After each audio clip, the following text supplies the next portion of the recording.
Avera Atira wanne Inni nuyi jede Wagarra gadwe Jesus kumungane Nufteri kicha Jenera Makasa dini Bidirun rafamus Olera Mane Jesus Nufteri kicha Jenera Makasa dini Bidirun rafamus Olera Wamane Yesusi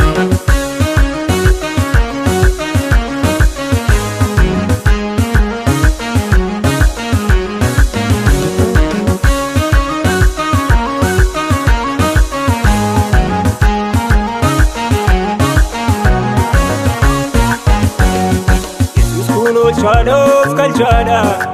Gira ijakutin Madu ati fi dukana Chapse durakoti Durakode metu mijese Karanati basa Sodati nansi wajini Dede tolna kasa Durakode metu mijese Karanati basa Sodati nansi wajini Dede tolna kasa Nidini jede Avera Atira wanne Inni nuyi jede Wagarra gadwe Jesus kumungane Nufteri kicha Jenera Makasa dini Bidirun rafamus Olera Mane Jesus Nufteri kicha Jenera Makasa dini Bidirun rafamus Olera Wamane Yesusi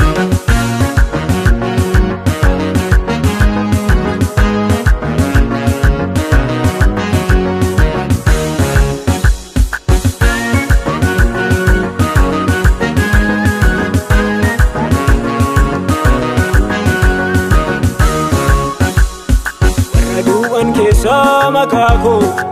Yetuna wame Akan jira dufi sagale Wakarra ergame Irunaf kae badisa Anisano lira Kanakakot gammachu kabu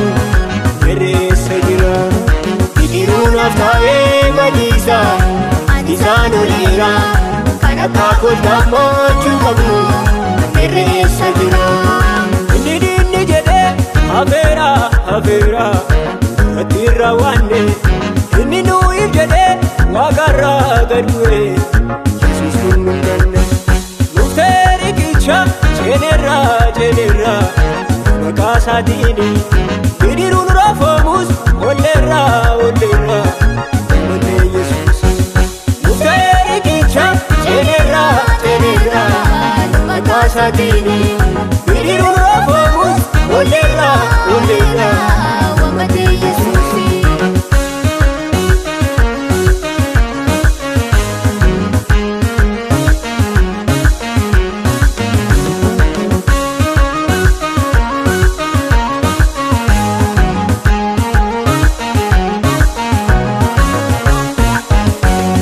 Sudangamu anirrafamu Ergan kansa jaye Kalanis rafame garonis Neyorokome Inutu chachabe badamale Tonu majina Ninu ifjede gadwe Jesus gara kenya Inutu chachabe badamale Tonu majina Ninu ifjede gadwe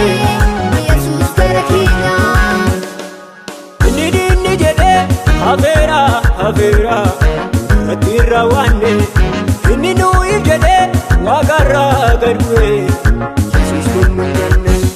Nufteri kicha Jenera Makasa dini Bidirun rafamus Olera